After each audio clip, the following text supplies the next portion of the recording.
তাসের ঘরের মতো ভাঙছে জোট শরিক আইপিএফটি। প্রতিদিন বিভিন্ন জায়গা থেকে এনসিদের সঙ্গ ছেড়ে মানুষ সামিল হচ্ছে হাত শিবিরে। ফের আইপিএফটির ঘরে থাবা বসালো কংগ্রেস। রাজবাড়িতে প্রায়শই এসে এনসিদের সঙ্গ ছাড়ার ঘোষণা দিচ্ছেন ভোটাররা। শনিবারও হয় দলত্যাগ। এদিন পূর্ব আসনের দুই জায়গা থেকে 50-এরও বেশি পরিবার আইপিএফটির ছাড়ার ঘোষণা দেয়। পরিবারের কর্তারা এদিন রাজবাড়িতে এসে কংগ্রেসের পতাকা হাতে তুলে নেন। তাদের স্বাগত জানান পূর্ব আসনের কংগ্রেস প্রার্থী প্রজ্ঞা দেববর্মন, লক্ষ্মী নাগ সহ অন্যান্যরা। আইপিএফটির কর্মীদের যোগদানের ফলে বেশ উজ্জীবিত কংগ্রেস শিবির।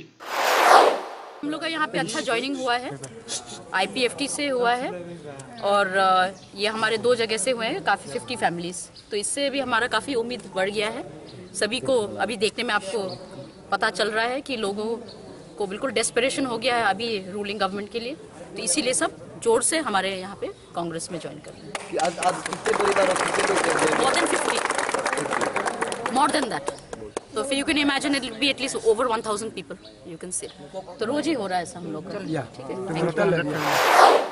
ক্রমাগত শাসক জোটের সঙ্গ ছাড়ছে ভোটাররা। এতে বেশ বেকায়দায় পড়ছে বিজেপি আইপিএফটি, অভিমত রাজনৈতিক পর্যবেক্ষক মহলের। ব্যুরো রিপোর্ট, চ্যানেল 3 রাত।